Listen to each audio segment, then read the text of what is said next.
Ron Paul with your weekly update for May 18th. I have been very pleased with the progress of my legislation, H.R. 1207, which calls for a complete audit of the Federal Reserve and removes many significant barriers toward the transparency of our monetary system. This bill now has nearly 170 co-sponsors with support from both Republicans and Democrats. Senator Bernie Sanders has introduced a companion bill in the Senate, S-604, which will hopefully begin to gain momentum as well. I'm very encouraged to see so many of my colleagues in Congress stand with me for greater transparency in government.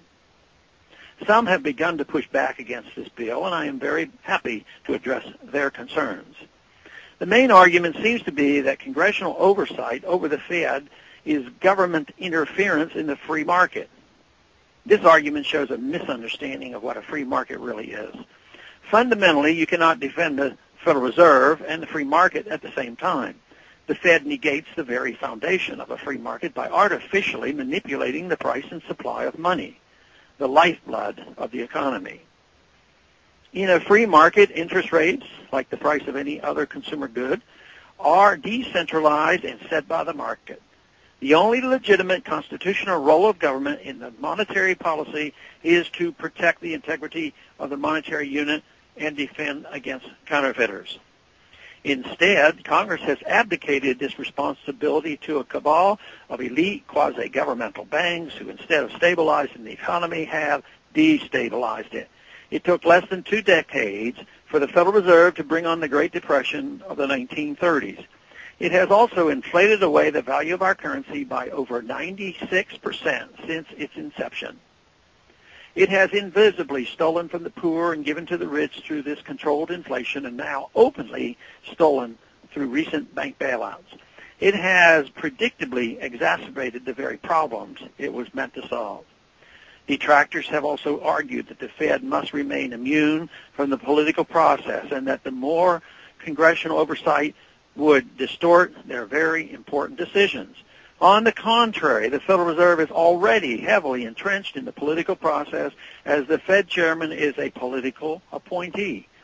High-level officials routinely make the rounds between positions at the Fed, member banks, Treasury, and back again, taking care of friends and each other along the way. As far as the foolishness of placing complex monetary policy decisions in the hands of politicians, I couldn't agree more. No politician or central banker, no matter how brilliant, is smart enough to know more than the market itself. The failure of central economic planning has been witnessed over and over. It's frankly beyond me why we ever agree to try it again and again. To understand how unwise it is to have the Federal Reserve, one must understand the magnitude of the privileges they have. They have been given the power to create money by the trillions and to give it to their friends under any terms they wish with little or no meaningful oversight or accountability. Thus, the loudest arguments against greater transparency are likely to come from those friends, and understandably so.